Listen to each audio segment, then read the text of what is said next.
an elementary school in Connecticut when a gunman walks into the building and opens fire, we believe, on a kindergarten class, leaving 26 people dead, including 18 children. An entire kindergarten class is unaccounted for at this time. The principal also reportedly killed in this unfolding tragedy, along with several other adults. It is the worst shooting tragedy ever in the state of Connecticut and the second worst in U.S. history. It all happened just after 9:30 a.m. Eastern Time at the Sandy Hook Elementary School in Newtown, Connecticut, just as the classes got underway. Fox News confirming that the shooter was a 20-year-old man with ties to the school. What they were, we cannot tell you. He was reportedly dressed in black combat gear with a military vest and reportedly had multiple guns, between 2 and 4 is what we believe at this hour. A SWAT team among the throngs of police to respond to the school. The FBI also on their way to the scene, at least as of an hour ago. They may be on scene now. All of this less than 2 weeks before Christmas and in the middle of Hanukkah. Here's Lieutenant Paul Vance of the Connecticut State Police Department moments ago. I will give you some very basic and brief information as we know it now, and we will set up regular press briefings as appropriate. Just after 9:30 this morning, Newtown Police received a 911 call for an emergency at the elementary school. Newtown PD, upon obtaining information as to the stature of the situation, contacted the Connecticut State Police and requested assistance from state police and surrounding local police departments. On and off duty troopers responded to the school, and with Newtown Police, immediately upon arrival, entered the school and began a complete active shooter search of the building. That included checking every door, every crack, every crevice, every portion of that school. Our main objective was to evacuate as quickly and efficiently as possible any and all students and faculty in the school. The entire school was searched. That was accomplished. A staging area was set up. The students and staff were put into that staging area, and soon thereafter the children and staff were reunited with their parents and their loved ones. There were several fatalities at the scene, both students and staff. There is no information relative to that that is being released at this time until we've made complete and proper notification. The shooter is deceased inside the building. There's a great deal of work that is undertaken immediately upon locating the shooter, and that is there's a great deal of search warrant activity, there's a great deal of law enforcement activity both in and out of state to ensure that we cover all the bases relative to that specific individual. Suffice it to say, the scene is secure. State Police Major Crime Squad, Newtown Police Department, Danbury State's Attorney, and many agencies are working together to answer all the questions surrounding exactly what happened. As Mr. Ochogrosso said, we will keep you briefed, we will keep you informed on a regular basis. We'll put everything out via our website and with these press conferences. And that was the last update we had. Rick Leventhal live at a park right near the school. Rick? And Megan, immediately after that, I asked the officer whether or not he had any information on a second shooter, a possible accomplice, someone who might be in custody and might be questioned at this time. He would not go into it. He said he couldn't address that, but as you heard, he did say the public was not in danger. So if they do have someone else they're questioning, that person is in custody, and that person has not been confirmed as being related to this shooting. What we can tell you is what we're hearing from other sources, which is the numbers, which are just horrific. 27 dead, apparently 18 of them children, and as you mentioned, an entire kindergarten class unaccounted for, and those classes run in size from 17 to 18 children. So what we're looking at here is the possibility that a gunman walked into this elementary school this morning and opened fire in a kindergarten class and killed every single student in that class, and then killed a number of teachers, and we're told the principal as well, before apparently killing himself. We know that the entire neighborhood in this town has been shut down. The entire neighborhood around Sandy Hook Elementary School has been shut down. Police are blocking the roads. As you heard, they've reunited parents with the children who were in the school, and there were more than 600 kids inside that school, or who attend that school on a daily basis. The neighborhood shut down, the school on lockdown. All of the rooms have now been searched, but there is a major crime scene that now must be processed. Bodies in the school, diagrams and photographs that must be taken and carefully mapped out before that scene will be cleared. So we're looking at a very lengthy process, perhaps days, Megan, and we are waiting for further updates from the police here at this park, very close to the school, but we can't get anywhere near it to bring you any more information about what's happening inside those walls. Rick, thank you. We're getting more information on the wires here in the studio, and none of it is good. Joining me now via Skype, Mark Furman, who's a former LAPD homicide detective and a Fox News contributor. Mark, talk to us about how the police are supposed to process this crime scene. Well, as difficult as it is, Megan, these men and women have got to process the most horrendous scene where children are the recipient of adult violence, and it's tragic, but they have to go through it. So when you look at this scene, certainly now you have the homicide of 26 people and the suicide of 1. You have to process this scene for the weapons, for the suspect. You have to look at, certainly we're talking about the weapons, so you have to know what casings from these semi-automatic weapons are on the floor, how many calibers are dealing with. You have to account for the weapons. I heard you report that there was a .223 supposedly used. That if that is the case, then there would be rifle casings. What is that, Mark? On the floor. Well, it's an AR platform. Well, it's a caliber. It's just a caliber of a rifle round. It's most predominantly in a type of military, paramilitary platform. Most people generically call them assault weapons, but it is just a semi-automatic rifle. Sig Sauer does make a rifle such as that, as well as a pistol, a Glock. I am not sure that they make any platform other than pistols. I don't believe they do. But if there's 3 to 4 weapons and they're all accounted for, then you could assume, or you could at least start to speculate that one person had all 4 weapons. Were they in his possession? Were they in close proximity to his body? 2 suspects, if one suspect is gone and they didn't flee on foot, then there would be a vehicle missing. There should be a vehicle that the suspect transported himself to the location. It should still be there. They will account for that. But the process of the scene is a homicide, and we don't know at a later time, is there a conspiracy to commit this act? What is the motive of this act? Does it pertain to involve other people that actually supplied this man with anything, and they knew this act was actually going to take place? In other words, a conspiracy.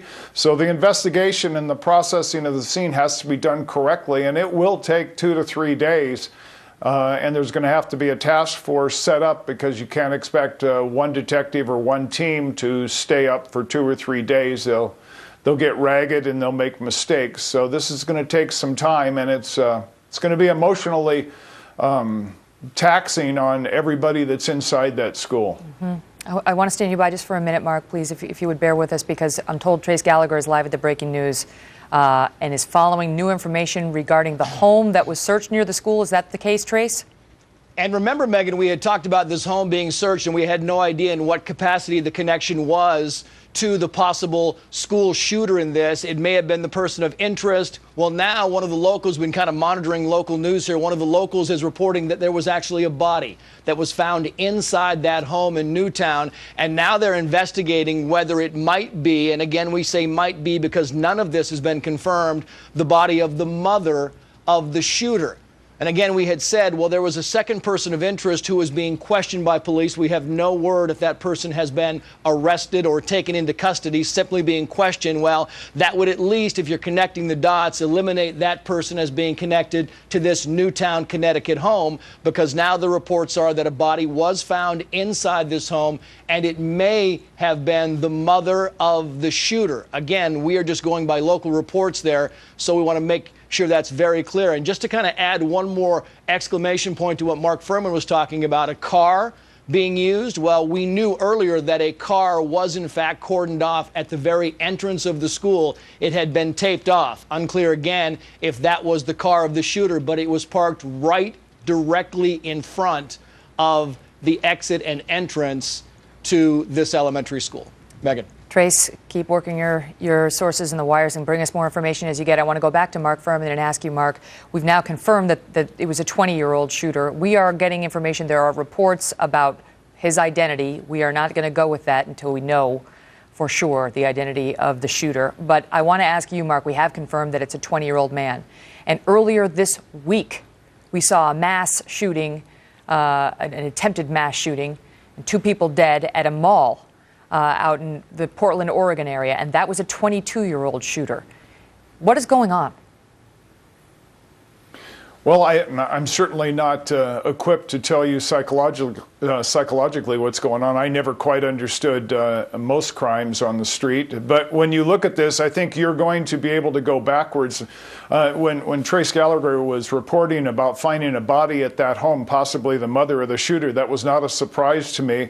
I suspected that they would find a relative, a girlfriend, or a wife at that location. That's certainly the first thing that they do, is try to secure the suspect's locations, do search warrants, and try to really circle the wagons around any possibility of something that would continue or to collect evidence.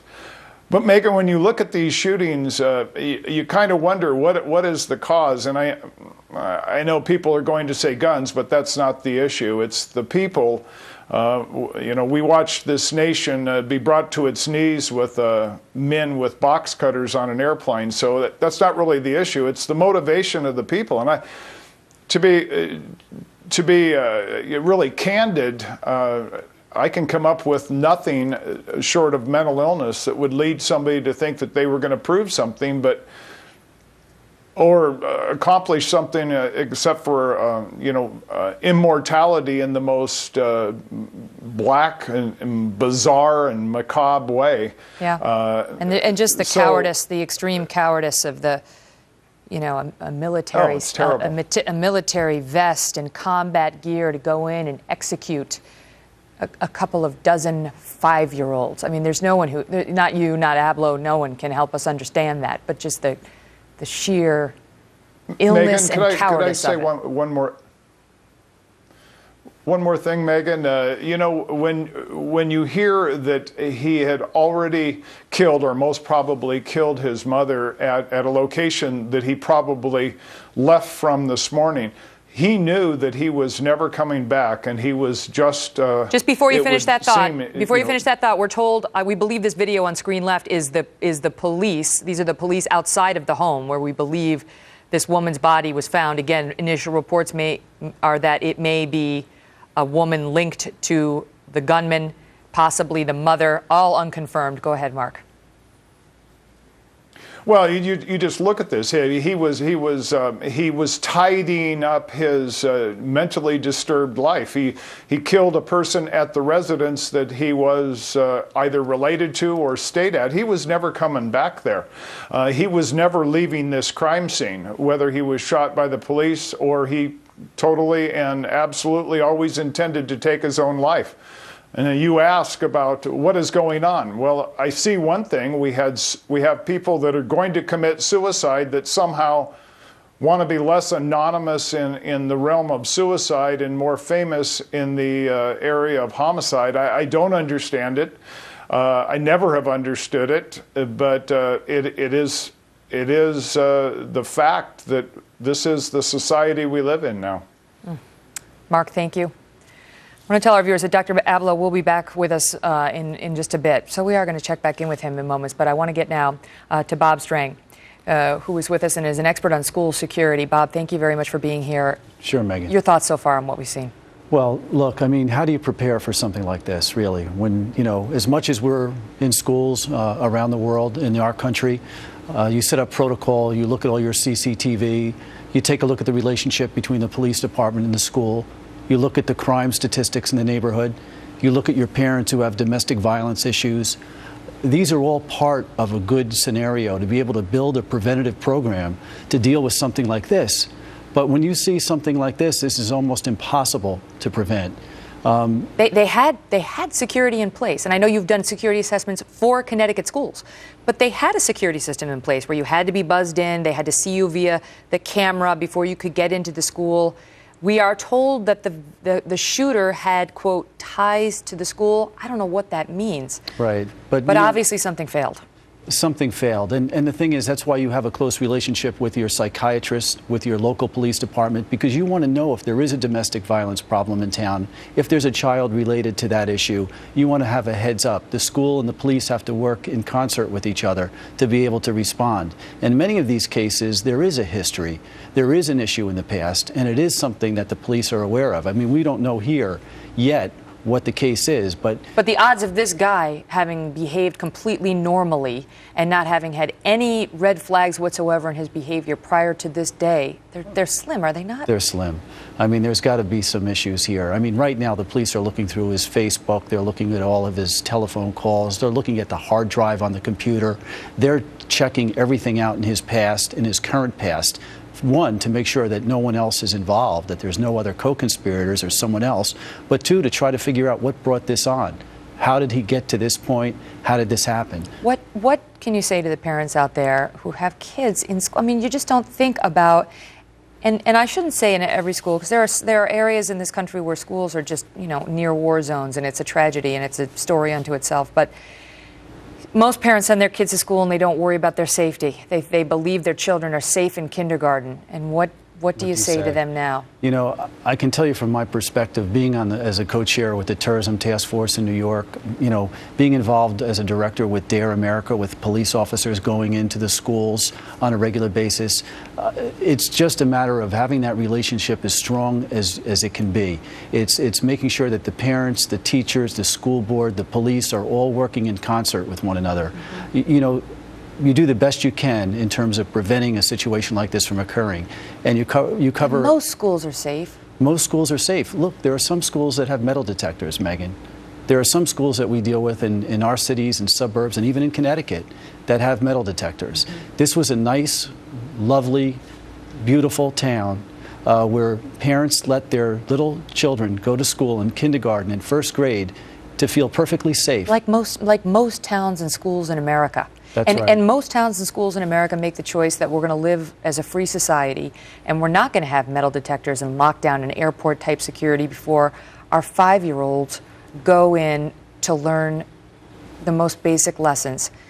To learn to share. And so that's a decision we make, but you have to have some line of security. I mean, here, the days and weeks ahead will tell us what the failing was, and that's not a judgmental thing, that's a let's learn from it thing. But it appears that this guy was buzzed in when he shouldn't have been, or maybe piggybacked on somebody, or, you know, somehow found a way in. Do schools need to take this as an opportunity to revisit even the most basic security procedures they have in place? Yes, and I think that one of the failures that we have is that we tend to think that because we are in a safe neighborhood, because we can get out of the city and go to New Jersey or go to Long Island or Connecticut or anywhere across our country where we're away from the big cities and away from the big crime population, that we have a sense of security.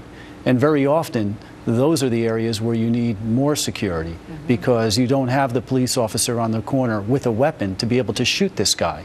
No one was around with a weapon fast enough to kill him. Do most schools have a security officer?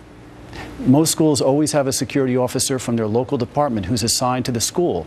But an armed security officer? Right, but he's not in the school all day, because most of these small towns across our country maybe have 8, 10, 15 police officers. They hardly have enough part-time police officers to even do the DARE program, to go in and teach the kids about drugs and violence. So it's not as if you have a full-time police officer.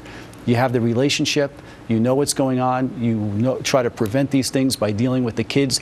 The kids sometimes in the DARE program will tell the DARE officer that their father is violent, their mother is violent, they have a brother or an uncle who's violent. You get information by communicating with the kids. All of which could be potentially relevant in another situation. Right now, we don't know, but right now this is looking like it wasn't, contrary to some initial unconfirmed reports, the father of a student. I don't know, he was only 20, so, you know, we don't know. But if this was just some random shooting, you know, he has some ties to the elementary school, we don't know what they were. If it's some random shooting, I mean, how do you even go about foreseeing that and trying to plan against it? Yeah, it's hard. And, you know, that's why you do the best in terms of the CCTV, in terms of a system to let people into the school. You build perimeters outside the school so they can't drive in. And you take them seriously. I mean, you have to be vigilant about those. You do. It's right when your guard is down that something could happen. You know, this may change the way that we leave the schools. It may change the way that we go fly on an airplane. This may be what it took for schools to wake up and change the way they conduct security. You don't get near that school without going up through perimeter security, without showing identification, with a gate going up, getting the vehicle in. Well, one wonders how he got in. I mean, if he's dressed in combat gear and he's wearing a vest, you know, military-style vest, and he's got between 2 and 4 weapons, including possibly, you know, an AR-15, we don't know, but a .223 caliber rifle, no one's going to buzz him in if any of that is visible. So, absolutely. I mean, it does raise a lot of questions. But, I mean, the point you make about the police is an interesting one. I mean, you know, I have 2 kids. Now I suddenly want to see an armed police officer in the school. I mean, now I never even thought about that prior to now. But, I mean, what would that take to have an armed police officer in every school? Unfortunately, I think we just saw it. You know, every town we deal with the DARE program, as an example, it has lost about a third of its teaching capability across the country because of budget cuts in local municipalities. It's a reality that we live with. You know, the budgets are down in cities and towns across our country, and they can't afford to have the program. So certainly, how are they going to afford to put a full-time police officer into the schools? Well, guess what? One, they're going to have to do the kind of preventative programs that we recommend for schools in terms of perimeter security, CCTV, the preventative issues with the school psychiatrist, with the police department. All that is going to have to be put into place. In addition, you might have to have a security officer. It doesn't necessarily have to be a police officer, but an armed security officer who's manning that security at the schools. It could be something that, it wouldn't have to be a government paid for, you know, position. Right. It could be something that parents pay for to make sure. And I think it's going to change the way we look at things. I think this is going to be for schools what 9/11 was for airports. Bob, thank you. All right, Megan. Want to get right to Trace Gallagher now because we've got some breaking news. He's live at the breaking news desk. Trace? Yeah, and by the way, Megan, we have just now confirmed apparently the shooter is identified. He is 20-year-old Ryan Lanza.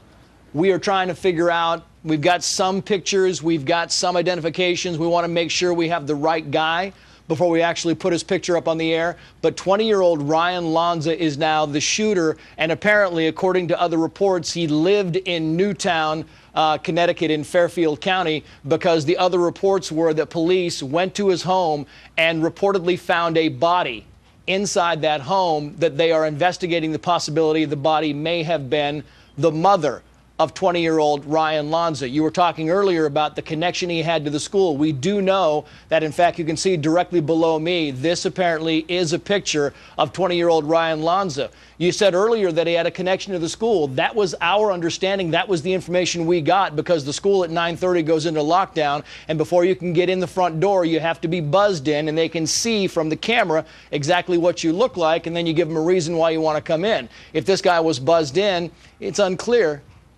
Now we're being told, Megan, that this is Ryan Lanza is 24 years old. He's not 20 years old. This would change things. Remember, we were kind of figuring out, how would a 20-year-old have a connection to the school if he didn't work for the school in some capacity? Because if you're 20 years old, it's highly unlikely you would have a student that goes to the school. Well, now, if in fact this is correct, being 24 years old, that would change the whole dynamic. And maybe this was not someone who worked for or with the school. Maybe this was a parent of a student at the school. We're still trying to work all that out. But in any event, he was buzzed in through a new security system, which apparently was just put in place just a couple of weeks ago, but has been in place in much of Fairfield County for many years, where you cannot get in the front door unless you are given clearance by the school to get in that front door. As we get more information, Megan, we certainly will bring it to you. All right, just stand by with me for 1 minute, Trace, because I just want to update our viewers on the situation as we understand it at this hour.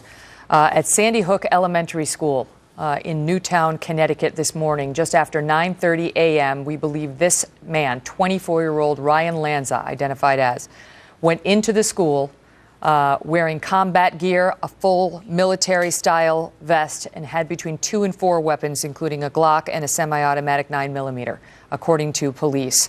We believe he found his way into one of the kindergarten classrooms. We are told an entire kindergarten class remains unaccounted for. We have confirmed that 26 innocent victims are dead. 27 people are dead if you include that gunman, Ryan Lanza. Again, that is the name that is being told to us right now. Of the 26 innocent victims, 18 are children.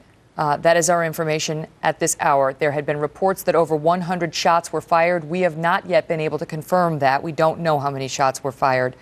And the police say that the shooter is dead inside the classroom. We believe that the bodies of the victims remain inside the school as well as the police continue to process the crime scene. And we are trying to get more information now on reports of a possible second suspect. Keep in mind, sometimes these things come down and they don't turn out to be anything, but we did learn earlier that there is a house near the school in which a body had been found, and there were early reports that this person may have been somehow related to Ryan Lanza. Perhaps his mother was some of the unconfirmed early reporting. Back to Trace now with more. And you're talking about more information about this shooter, Megan, and we have just read his Facebook page and matched the picture. And in fact, he is 24 years old. He lives in Hoboken, New Jersey. And you heard Rick Leventhal talking earlier about how the police were also searching a home in New Jersey and a home in Connecticut. Well, he's from Newtown, Connecticut. His mom lived in Newtown, Connecticut. He lives in Hoboken, New Jersey, which again makes the tie to the school even that much more tenuous. Was he a former student? What capacity does he have a connection to this elementary school, and why was he buzzed in? But that's the information we are now getting, is he's from Newtown, Connecticut, but he lives currently lived in Hoboken, New Jersey, and that's apparently why authorities are also in New Jersey searching a home there. So the puzzle is getting a little bit more pieced together, Megan. But as you mentioned, the other potential suspect or person of interest that police are now talking to, we have gotten very little more information about what role he may or may not have played in any of this. Trace, stand by. Continue to get more information. We'll come back to you as you have it. I want to go now to Tony Perkins, who we happen to be fortunate enough to have with us here in the studio today. He's the president of the Family Research Council. And what an important day for faith, and what a challenge to it for those families. Tony. Megan, no question, as a father of 5 kids, I can tell you my heart is broken for those families. And as a former police officer that has been at crime scenes before, I can only imagine the stress that these officers are going to have in processing this crime scene. You're absolutely right. In times like these, we see communities across the country turn to faith. Churches begin to open their doors. They reach out, and it's a part of the grieving process as this continues to unfold. Many people are going to be trying to make sense of this, and you can't. There's some things in life you simply cannot make sense out of, and this is one of those senseless acts of violence. And our team, our staff in Washington today, we're gathering even in this hour praying for these families up there, because most of us have kids, and every American is touched by a tragedy like this. And the Family Research Council was targeted not long ago by a madman who went in and shot the guard, and he's okay now. He's back to work. But you in a way have been the victim of violence. You've experienced violence. But Dr. Hablo was on earlier talking about, the depravity that we're seeing now, and sort of this disconnection that some people just feel from society, whether it's because we've become so obsessed with online things and alternate realities and, gaming, whatever it is.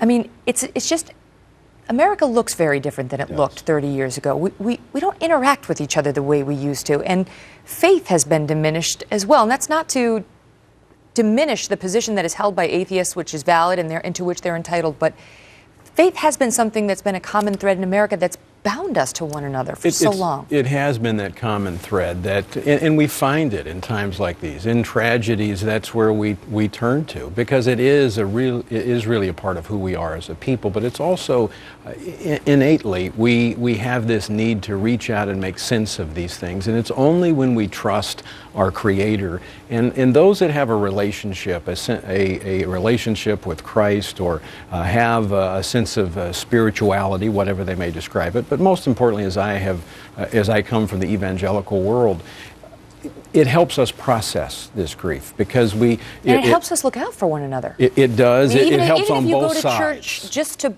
bind with the community, to have that shared experience. It could be a concert, the shared experience of up and down and together and bonded, but we need to have that bond. It keeps us accountable as individuals. It keeps us connected as a community. And that's why faith has played such an important role in America. And you're right, we see a callousness, we see a coarseness of our society that should be troubling to all of us. There is no simple answer. If I were to sit here and say, well, religion would solve all of our problems. A religion won't solve our problems. We can make sense of life, and we have a relationship with Christ, obviously, as an evangelical in a history in this country with a Judeo-Christian worldview. That makes sense for us individually, but as a society, we've moved away from that, and it is important that we bring that back in and not exclude it from the public square, because it is a part of that accountability.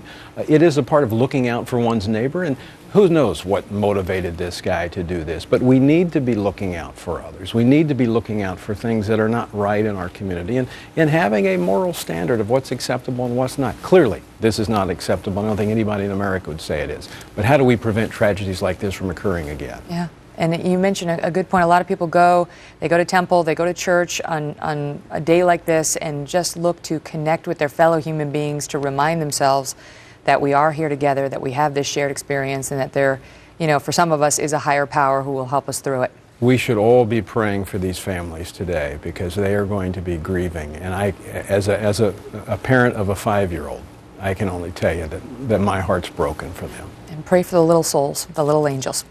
Tony, thank you. We're going to take a very quick break. We will be back in moments with Dr. Keith Abloh, who earlier shared this message about those who lived this firsthand. To the mothers and the fathers and the brothers and the sisters of those 18 children. I mean, I just don't know how you would wake up tomorrow and have your breakfast and function in this world.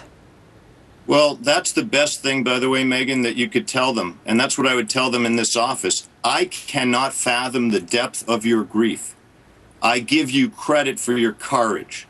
I think that somewhere out of your incredible wound could come extraordinary sensitivity, such that you would be an incredible gift to other people in life. And yet I hesitate to even ask that of you, knowing now how much you're suffering. And yet I know that that's possible for you.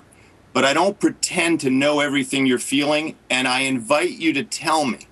Please tell me, because silence is the enemy of healing here.